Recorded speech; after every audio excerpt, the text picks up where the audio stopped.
Guten Tag, German Learners. Are you ready to master a super crucial German tense? Today's all about the Präteritum. This tense might seem a bit daunting at first, but don't worry, we're going to make it crystal clear. By the end of this video, you'll understand what the Präteritum is all about, know precisely how to form it for any verb, and most importantly, get a solid grip on when native speakers actually use it. Stick around for a helpful conclusion that ties it all together. Let's jump right in.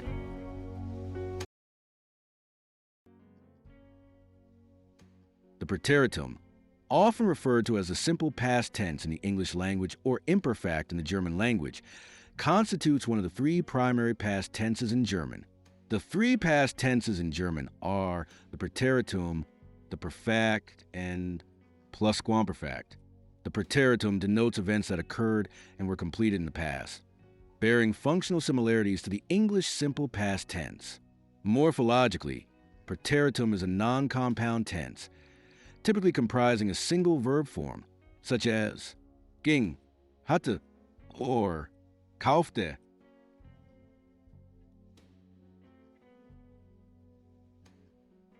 Wait, hold up, buddy. You are now throwing in too many big words here. I came here to learn Präteritum, not morpho, what? Morphologically. And what is this about Präteritum being non-compound? I didn't ask for this, man. Okay, let me break it down to you real quick and easy. Simple or non-compound tenses consist of a single conjugated verb form. The Präteritum and presens in German are examples of simple tenses. Zum Beispiel, ich kaufte, ich gehe. The tense is one word, the conjugated verb. Kaufte, gehe. Compound tenses, on the other hand, are formed by two or more verbs, a helping verb or auxiliary verb, which is conjugated in a main verb, often in the form of a past participle or infinitive. The perfect in the German language is a compound tense. Zum Beispiel, ich habe gemacht. Comparing it to the Präteritum, which has one conjugated verb only, ich, machte. Other compound tenses are Plusquamperfekt. Zum Beispiel, ich hatte gemacht. Und Futur 1. Zum Beispiel, ich werde machen.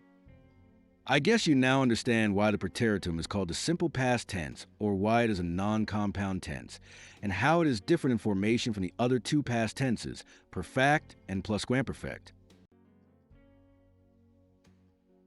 The formation of the Präteritum in German depends on whether the verb is weak, strong, or mixed. Here's a breakdown. Weak or regular verbs follow a consistent pattern in forming their Präteritum. Many verbs are weak, estimates say around 90%. To form the Präteritum of a weak verb, take the verb stem and add te, followed by the appropriate personal endings or conjugation. Let's show an example with the verb kaufen. When the en is removed, what remains is the verb stem, kauf. When the te is added, we then have the Präteritum, kaufte. The appropriate conjugation is then applied. Ich kaufte. Du kauftest. Er, sie, es kaufte. Wir kauften. Ihr kauftet. Sie kauften. Let's show another example with a verb, machen. When the en is removed, what remains is the verb stem, mach. When the te is added to the verb stem, we then have the Präteritum, machte. The appropriate personal ending is then applied. Ich machte. Du machtest. Er, sie, es machte. Wir machten. Ihr machtet. Sie machten. There is a special case in the formation of the Präteritum for weak verbs. If the verb stem ends in d or t, an extra e is inserted before the te ending to make it easier to pronounce. Looking at the verb arbeiten, we see that when the en is removed from the infinitive, the verb stem ends with t. If we stray away add the te, ending to make a Präteritum, it will be difficult to pronounce, like arbeitet. So to counter this problem, an extra e is inserted. Then it becomes arbeitete. Looking at the verb baden, we see that when the en is removed from the infinitive, The verb stem ends with D. If we straightaway add the TE to make it Präteritum, it will be difficult to pronounce, like bardter. So to counter this problem, an extra E is inserted. Then it becomes barditer, turning our attention to forming the Präteritum for strong verbs. These verbs often undergo a vowel change in the stem and have different endings than weak verbs. Their pattern is not very predictable. They generally do not use the TE suffix. The Präteritum for strong verbs is formed through a vowel change in the verb stem and specific Präteritum endings. Let's take a look at the strong verb, gehen. The Präteritum for gehen is ging. To form its Präteritum, the EN is taken away, leaving the verb stem, geh. Here we see a vowel change in the stem from E to I and the specific Präteritum ending, where the H is removed and an NG, is added to form the Präteritum, ging. The verb is shown with its various conjugations. Ich ging. Du gingst. Er, sie, es ging. Wir gingen. Ihr gingt. Sie gingen. The forms of the first person singular and third person singular are usually identical and have no ending. Let's see another example with the verb, sehen. The Präteritum for sehen is sah. To form its Präteritum, the EN is taken away, leaving the verb stem, seh. Here we see the vowel change from E to A and no other ending addition. The verb with its various conjugations is shown below. Ich sah. Du sahst. Er, sie, es sah. Wir sahen. Ihr saht. Sie sahen. As in the previous strong verb, the forms of the first person singular and third person singular are usually identical and have no ending, as you can see from the two examples of strong verbs, sehen and gehen. Their formation does not follow a predictable pattern. These forms for strong verbs usually need to be memorized. The good news is there are not as many strong verbs. Estimates say they constitute about 10% of verbs in the German language. Sein and haben are extremely common irregular verbs which have irregular Präteritum forms that must be learned.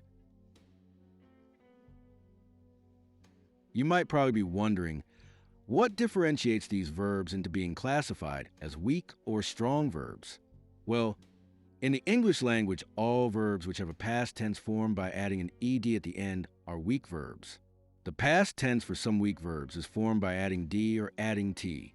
These can also be called regular verbs. These are verbs like walk, which changes to walked, talk to talked, help to helped, love to loved, send to sent. Irregular verbs do not follow that pattern.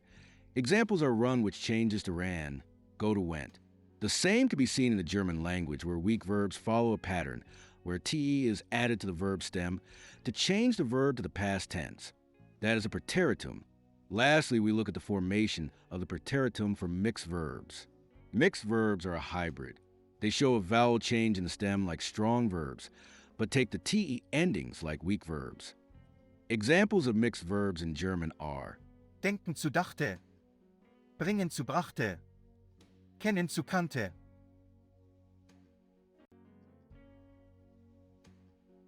In modern-day German, the Präteritum is predominantly reserved for written communication, appearing extensively in literature, novels, newspapers, historical accounts, and formal documents.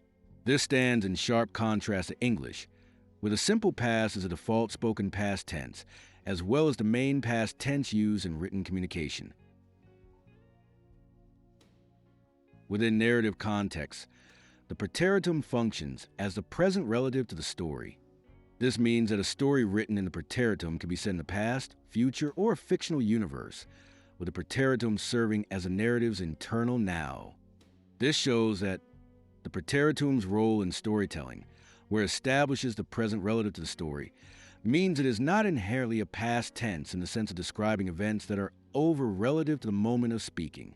This function allows it to transport the listener to another place and time, akin to reading a book. This reframes a Präteritum not merely as a written past, but as a narrative tense that sets the temporal baseline for a recounted sequence of events, regardless of their actual historical time.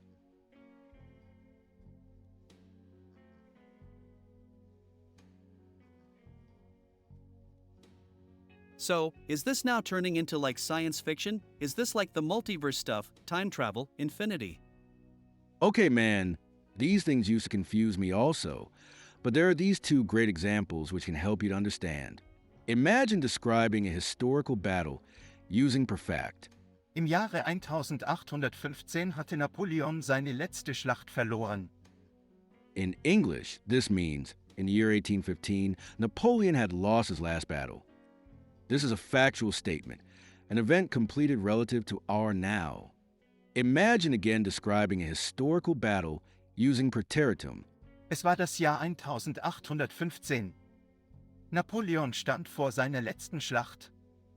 Die Truppen marschierten, die Kanonen feuerten. Am Ende verlor er. War, stand, marschierten, feuerten und verlor. Establish the stories now. Within the narrative, these actions are unfolding in sequence, creating a sense of being there. Even though historically it happened long ago, the Präteritum brings you into the 1815 timeline. Here is another great example about a fictional story set in the future, where Präteritum is used for a future narrative. Im Jahre 2342 landete das Raumschiff auf dem roten Planeten. Die Tür öffnete sich langsam. Ein Wesen mit 3 Augen trat heraus. Despite being set in the future, the Präteritum verbs Landete, öffnete, trat. acts as the now within the story's timeline. We are transported to the year 2342, and these events unfold sequentially as if we are observing them. This really highlights the present relative to the story concept. Despite its general restriction to written form, the Präteritum finds common use in spoken German for auxiliary verbs such as haben, sein, and werden, as well as for modal verbs like können and müssen. Certain other frequent verbs, particularly those describing states or opinions, also commonly appear in the Präteritum in speech, exemplified by es gab or ich fand.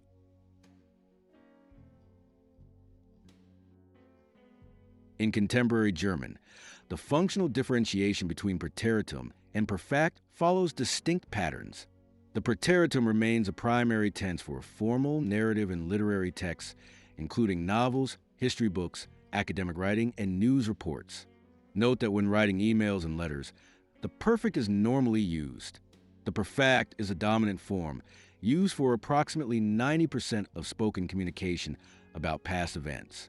Key exceptions for Präteritum in spoken German. Auxiliary verbs are almost universally used in the Präteritum in speech. Similarly, modal verbs are predominantly used in the Präteritum in conversation. Certain other high-frequency verbs, particularly those describing states or opinions, also frequently retain Präteritum forms in speech. Overusing the Präteritum in spoken German can lead a speaker to sound stilted, sarcastic, or jokingly, or like a foreigner. This underscores the strong social norms governing tense choice in German.